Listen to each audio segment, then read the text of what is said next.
மனம் திரும்பிட போறாங்கப்பா, ஸ்தோத்திரமாப்பா அப்படின்ட்டு. ஆனா சம்பவம் பாத்தீங்கன்னா 5 பேர் 10 பேர் மனம் திரும்பி ஆண்டவருக்குள்ள வருவாங்க. மற்ற ஆட்கள் எல்லாம் என்னாச்சு? இந்த வசனம் தான். அவர்கள் எனக்கே செவி சாய்க்கிறது இல்ல, உனக்கா செவி சாய்ச்சிட போறாங்க. ஆனா அநேக தேவ பிள்ளைகள், தேவ ஊழியக்காரங்க விருப்பம் என்ன தெரியுமா? எல்லாரும் ஆண்டவருடைய வார்த்தைக்கு செவி சாய்க்கணும்னு விருப்பம். இன்னைக்கு பாருங்க, இன்னைக்கு கூட நிறைய பேருக்கு எல்லாரும் எங்க போயிட்டாங்கன்னா கொமேனி அடக்கத்துக்கு போயிட்டாங்க. நிறைய பேர் ஈரான்ல கொமேனி அடக்க விழாவுக்கு போய் துக்கத்துல இருக்கிறாங்க. பலர் அப்படிதான் இருக்கிறாங்க. ஏன்னா இன்னைக்கு ஆண்டவர் கண்டிப்புரையை கொடுத்துட்டு இருக்கிறாரு, ஏத்துக்க முடியல. அதனால கண்ணெல்லாம் சோர்ந்து போகுது. சம்பந்தம் இல்லாமலாம் பலருக்கு ரெஸ்ட் ரூம் ஞாபகத்துக்கு வருது. அல்லேலூயா. அப்படிலாம் நடக்குது. ஏன்? கண்டிப்புரைய ஏற்கிறதுக்கு இங்க யாராலையும் முடியல. இருதயம் என்னவா இருக்கு? கடினமா இருக்கு. ஆண்டவர் சொல்றாரு, நீ போ. ஆனா அந்த ஜனங்க எப்படிப்பட்டவங்க தெரியுமா? கல் நெஞ்சம் உள்ளவங்க. எவ்வளவு கண்டிச்சு சொன்னாலும் கேட்கவே மாட்டான். அவன் நான் செய்யறதான் செய்வான். நீ என்னமும் சொல்லு, வெளியே இறங்கி போய் எவனாவது வண்டியில இடிக்க வந்துட்டா கெட்ட வார்த்தை பேசாம போக மாட்டான். ஏன்னா அவன் கல் நெஞ்சக்காரன்.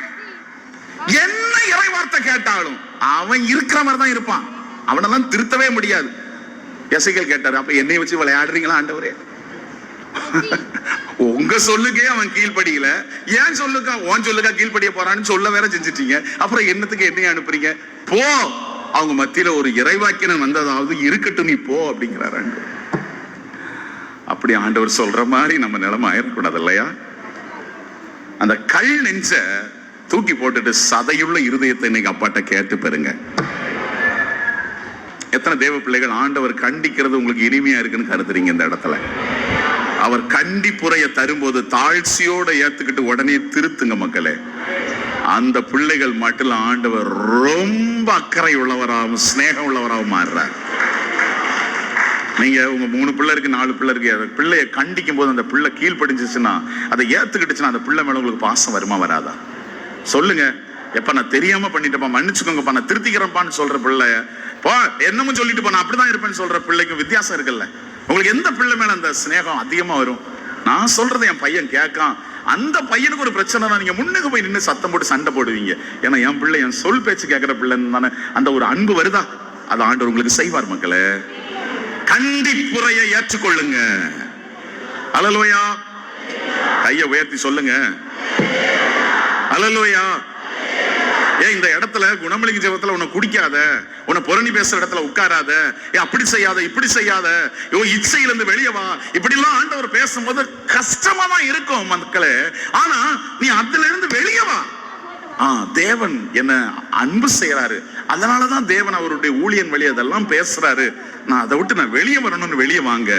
உங்க மட்டில தேவன் எவ்வளவு அக்கறை உள்ளவர், அவங்களுக்காக ஒரு யுத்தம் செய்வார் தெரியுமா? வலதுகரங்களை உயர்த்தி ஒரு ஜெபம் பண்ணுங்க. திருசுநாதரே, பிடிவாதம் உள்ள ஒரு இருதயத்தை என்கிட்ட இருந்து எடுத்துருங்கப்பான்னு சொல்லுங்க. நிறைய தேவ பிள்ளைகளுடைய இருதயம் ரொம்ப பிடிவாதமா இருக்கு. உன் கருத்துல நீ ரொம்ப பிடிவாதமா இருக்க. தேவன் சொல்றதுக்கு நீ கேட்கவே மாட்டேங்கிற.